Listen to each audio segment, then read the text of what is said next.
Ce soir, à l'émission, les organismes se mobilisent à l'occasion de la Semaine nationale de l'action communautaire autonome. Ce qu'on revendique, c'est un financement adéquat, mais à la mission. Et on vous propose un reportage sur la tablée Tissé Serré au profit de l'organisme Persévérons ensemble. Le but, c'est de, ta persévérance à toi, elle est où ta limite, puis de te surpasser. En entrevue, je reçois Isabelle Tétrault qui nous parle de l'importance de sensibiliser les jeunes aux dons d'organes et de tissus. C'est pas tout le monde qui est un donneur potentiel, c'est environ 1 C'est vrai, ça. des personnes qui décèdent. Je m'entretiens également avec Geneviève Lerouzès de la Fondation des gouverneurs de l'espoir qui vient d'ouvrir un point de service à Saint-Jérôme. Et c'est là que la Fondation intervient jusqu'à l'ordre de 1 000 $ par mois. Enfin, pour sa première chronique santé publique, Caroline Dionne nous parle vaccination, grippe et COVID-19. La grippe, quand même, est dans le top 10 des principales causes de décès au pays. Bienvenue à Accès local.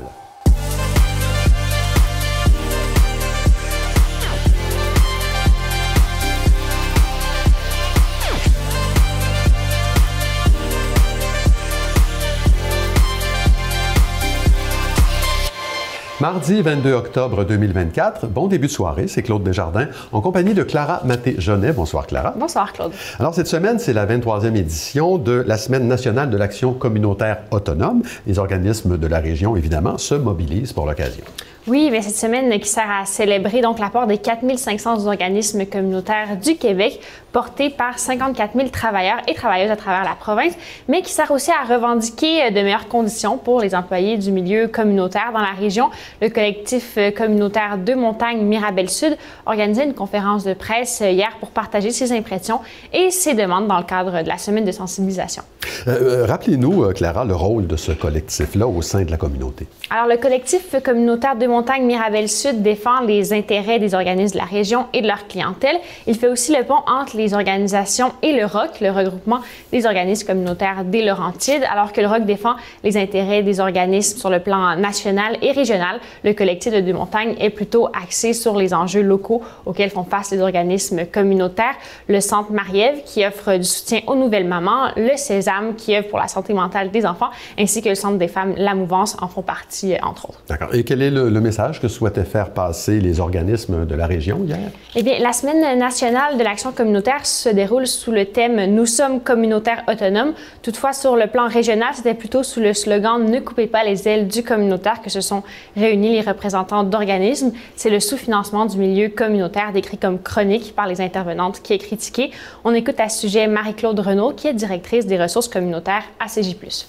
Ce qu'on revendique, c'est un financement adéquat, mais à la mission, parce que ça nous permet justement une autonomie dans notre action. C'est ce qui nous donne des ailes, c'est ce qui nous propulse, c'est ce qui nous permet d'accueillir les gens inconditionnellement. Le financement à la mission sert au fonctionnement d'un organisme et à ses services de base, contrairement au financement basé sur les bourses et les appels de projets qui varient et qui limitent donc les fonds et les ressources humaines à justement des projets qui sont spécifiques. En ce moment, les besoins sont en hausse. On écoute à nouveau Mme Renaud à ce sujet. C'est très contradictoire parce que nous, sur le terrain, on voit les besoins, on voit comment les situations des personnes s'alourdissent, deviennent de plus en plus complexes. Puis en contrepartie, bien, c'est ça, nous, on a de la difficulté à avoir embaucher le personnel adéquat pour répondre à ces besoins-là. C'est vraiment l'impact majeur actuellement. Et ce manque de ressources, ce manque d'argent se fait ressentir en ce moment dans la région. Tout à fait. Claude, on parlait un peu plus tôt ce mois-ci à l'émission du CAP, le Comité d'aide alimentaire des Patriotes, qui est un maillon essentiel dans la chaîne d'approvisionnement de l'aide alimentaire dans la région et qui maintenant doit couper une partie de ses services tout simplement par manque de financement.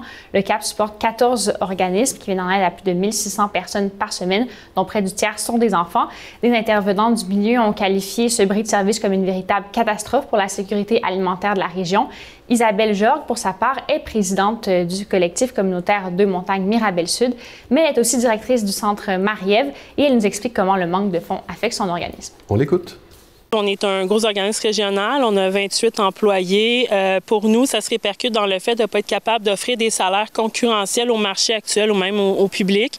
Ce qui fait que notre expertise, en fait, on vit une exode de notre expertise vers le public, vers d'autres organismes privés. C'est très difficile comme directrice de voir que nos employés sont sous-payés, mais de ne pas avoir la capacité de leur offrir le salaire qu'elles méritent pour les études et le travail qu'elles font. Et Clara, le collectif a dévoilé hier une œuvre d'art qui est en lien avec son thème. Qu'est-ce que vous pouvez nous dire là-dessus? Alors, l'œuvre collective représentant les ailes donc, du milieu communautaire a été créée avec l'aide des différents organismes qui composent le collectif. Des reproductions de l'œuvre ont été offertes aux députés siégeant sur le territoire de Deux-Montagnes et de Mirabel. Un texte accompagnait aussi l'œuvre qui peut être retrouvé sur la page Facebook du collectif.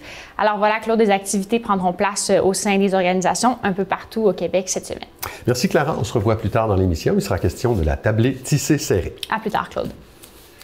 Le Centre intégré de santé et de services sociaux des Laurentides prévoit l'arrivée de quelques 45 médecins dans la région au cours de l'année 2025.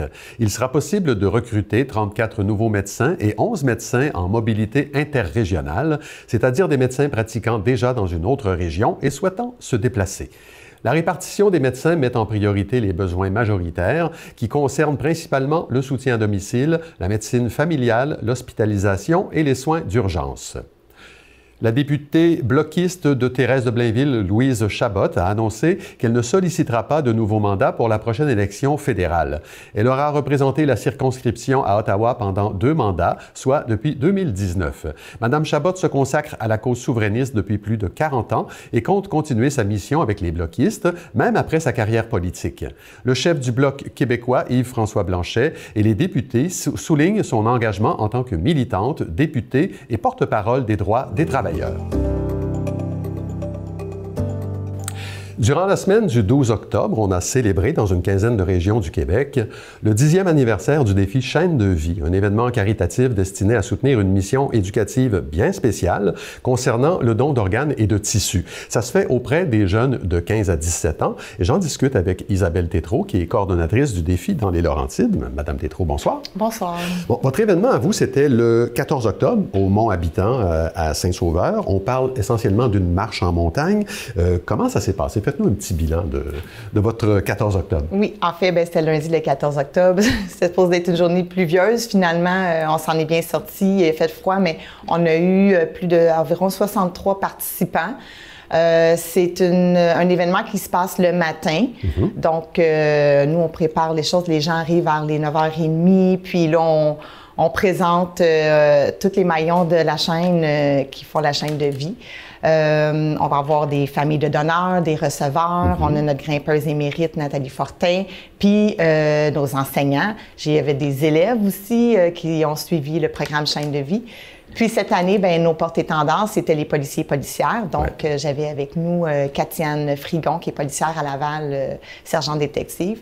C'est ça. C'est un événement donc, qui sert à amasser de l'argent qui est versé dans la mission de l'organisme Chaîne de vie. Alors, quelle est-elle, cette mission-là? Oui, en fait, Chaîne de vie, c'est ça. C'est un programme éducatif qui se donne dans les écoles secondaires 4 ou 5 durant le cours d'anglais. Le but de Chaîne de vie, c'est vraiment d'éduquer les jeunes au don d'organes, les sensibiliser. On ne veut pas les obliger. C'est vraiment de prendre conscience de l'importance de ça, d'apporter la discussion en famille durant le programme qui va s'échelonner sur environ 1 mois de temps avec l'enseignante à 2 cours par semaine environ. Là, l'élève va avoir des travaux à l'école, ils vont avoir une production à faire aussi, ils vont avoir à amener la discussion en famille à la maison. C'est vraiment d'éduquer les jeunes à l'importance. Dans les Laurentides, ça concerne 14 écoles secondaires. Oui. On souhaite faire en sorte, j'ai lu ça dans la mission, là, que les jeunes se forgent une opinion éclairée sur la question. Qu'est-ce que ça veut dire, ça, se forger une opinion éclairée sur le don d'organes? En fait, c'est de savoir qu'est-ce que c'est exactement et non pas de « Ah, j'ai entendu, j'ai vu », puis connaître. C'est vraiment de connaître les vraies statistiques. Puis que c'est pas tout le monde qui est un donneur potentiel. C'est environ 1% c'est vrai, ça. Des personnes qui décèdent. Donc, tout part de l'éducation. Oui. Bon, si on est bien éduqué, bien, on va avoir des familles éduquées puis du monde plus sensibilisé. Donc, c'est d'ailleurs un autre volet de la mission, ça, d'encourager la discussion en famille. Pourquoi c'est important, ça, que les jeunes parlent à leurs parents de cette chose-là? En fait, c'est que la décision finale va revenir à la famille.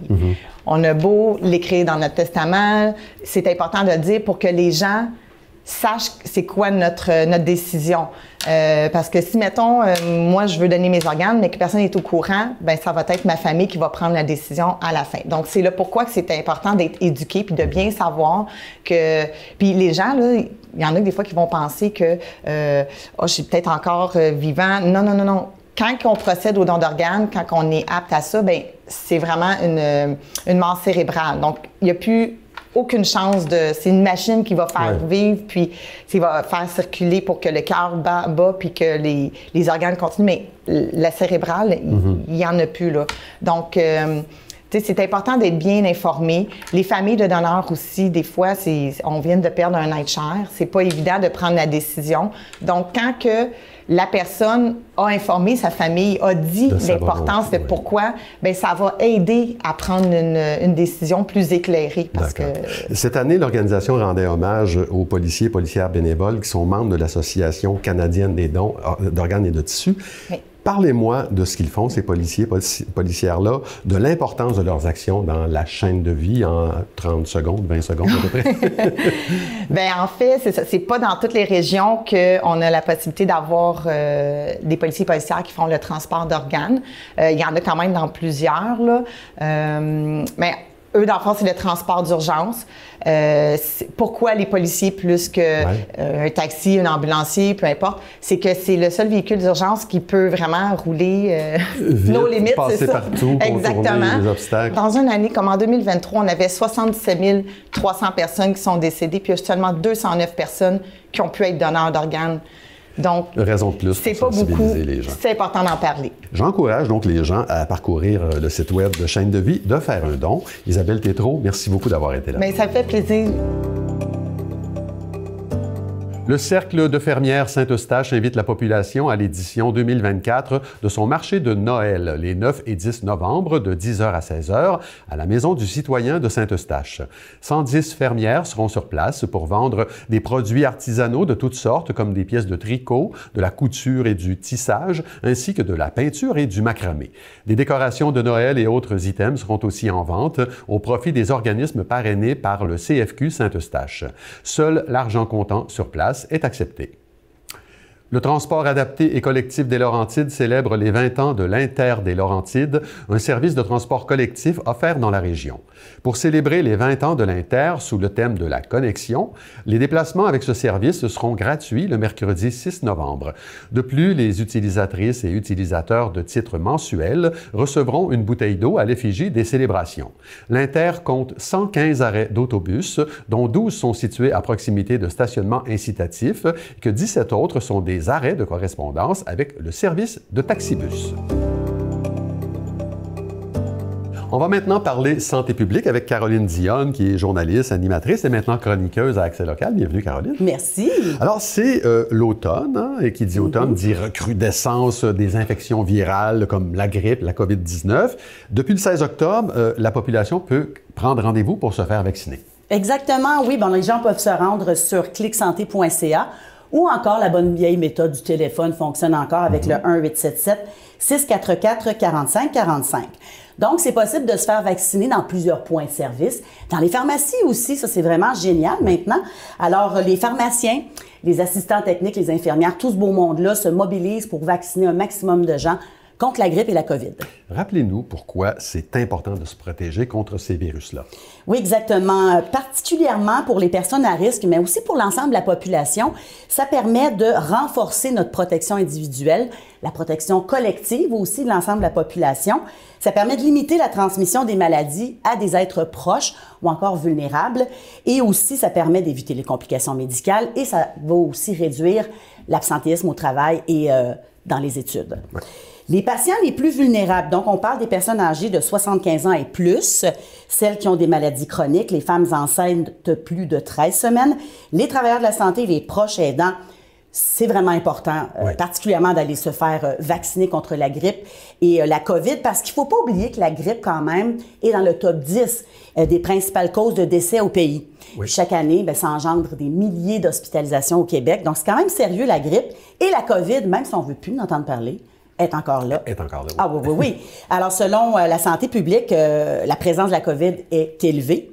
C'est quand même stable, c'est pas en augmentation, mais elle circule bel et bien.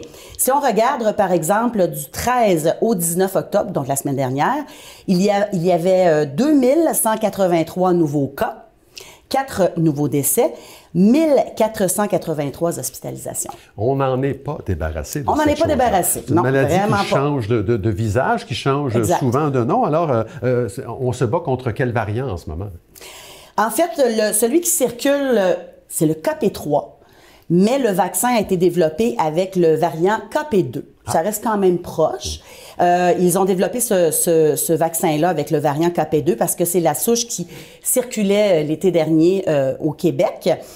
Quant à la grippe, ça va arriver dans les prochaines semaines. Alors, préparons-nous maintenant, parce que ça prend un certain temps avant d'agir, les vaccins. Donc, il faut prévoir un 10 jours, 2 semaines avant que ce soit vraiment à 100% d'efficacité. Il y a une autre chose aussi qui circule, le virus respiratoire syncytial. Je l'ai pas bien dit, je pense. Syncytial. C'est toujours comme ça que je l'ai entendu. VRS, on va le dire comme ça, le VRS. Alors, ça ressemble quand même à une grippe, un rhume. On parle de écoulement nasal, congestion, toux, maux de gorge également. Donc, il va y avoir un vaccin qui va être offert aux personnes âgées de 60 ans et plus qui vivent en CHSLD et en ressources intermédiaires et les Québécois de 75 ans et plus qui habitent en résidence privée pour aînés vont pouvoir aussi en bénéficier parce que, oui, ça aussi, ça peut quand même entraîner des complications. Et c'est un virus qu'on retrouve aussi beaucoup chez les enfants, le VRS. Alors, les personnes âgées et les jeunes sont particulièrement touchés. Assez préoccupant. Oui. Protégeons-nous. Oui, protégeons-nous. Et justement, pour se protéger, il y a des mesures qu'on peut prendre. Peut-être nous rappeler un peu les consignes sanitaires qu'on a apprises durant la pandémie, qu'on a peut-être oublié un peu. Je pense qu'on les a oubliés. Oui. Mais il faut se rappeler quand même que si on est malade, dans le fond, que l'on ait de la toux, de la congestion, mal de gorge, fièvre, il faut se laver les mains. Il faut toujours se laver les mains dans la vie, on s'entend, là. Mais là, c'est encore plus important quand on est malade.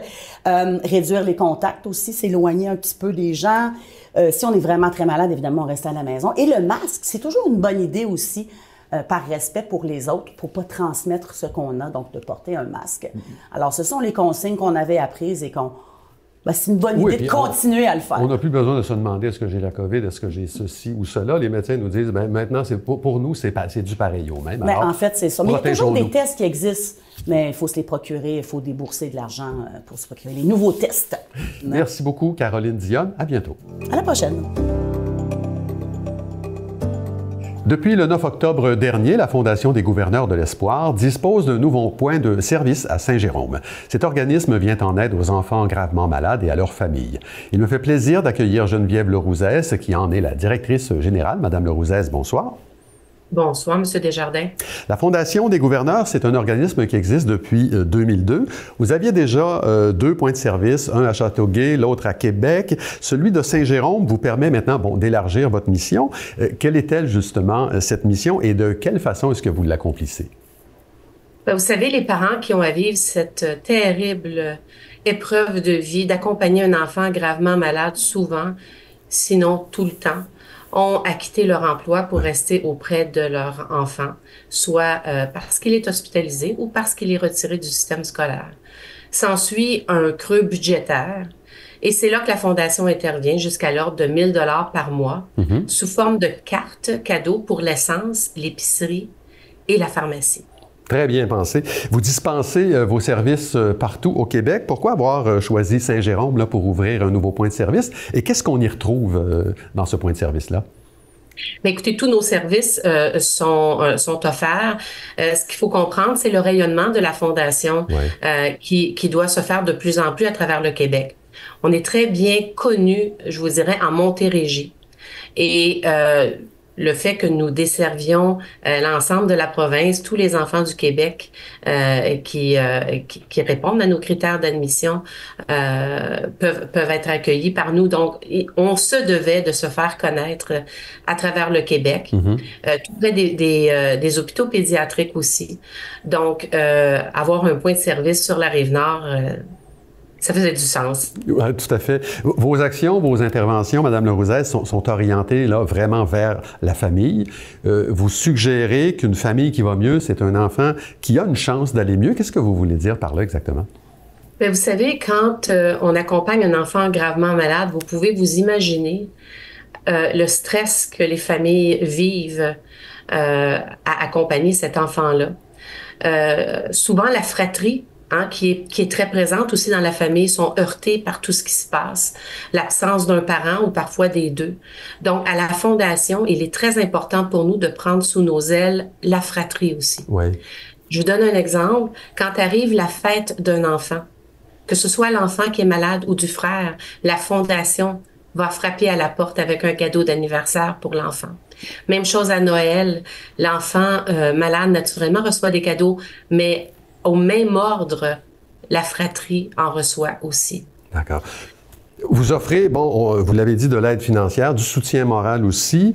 Vous êtes aussi impliqué dans la recherche, les programmes de soutien, dans les centres de soins palliatifs aussi, parce que malheureusement, il arrive que la maladie mène à un décès. C'est un mandat très large que vous avez. Mais notre mandat, vous savez, c'est d'accompagner la famille. Oui. Et naturellement, quand arrive ce qu'on veut pas entendre, comme vous le nommez bien, le décès de l'enfant, la maladie ne s'arrête pas là. Donc, la Fondation, ce qu'elle fait, c'est qu'elle continue de supporter la famille pendant 4 mois pour les aider à se relever. Elle prend en charge aussi les frais funéraires qui ne sont pas couverts et on offre à la famille un repas traiteur pendant 4 semaines pour aider la famille naturellement à se relever tranquillement. Vous avez créé aussi un conseil des enfants. Ça, c'est tout récent, c'est en 2023. Quel est son rôle à ce conseil-là? Qui en fait partie? Alors, ce sont 8 jeunes qui forment le tout premier conseil.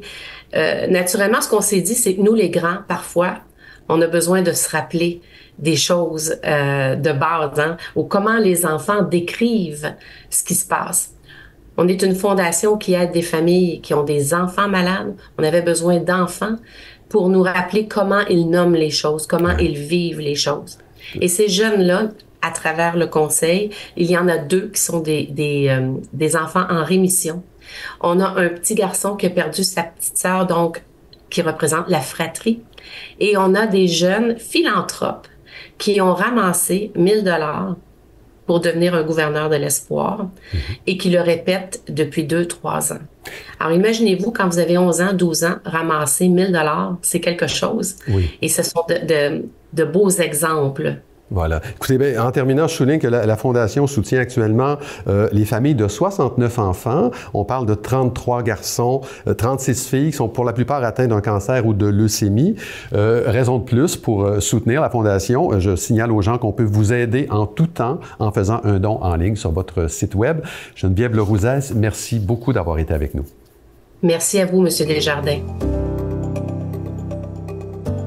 On est de retour avec Clara Maté-Jonet. Jeudi dernier, il y a une soirée bien spéciale qui s'est tenue à la cabane à sucre La Lande sous le thème de la persévérance. Oui, Claude, les jeunes étaient mis à l'honneur pour cette soirée de l'organisation Persévérons ensemble, qui rassemble des intervenants de plusieurs organismes de la région qui travaillent auprès de la jeunesse.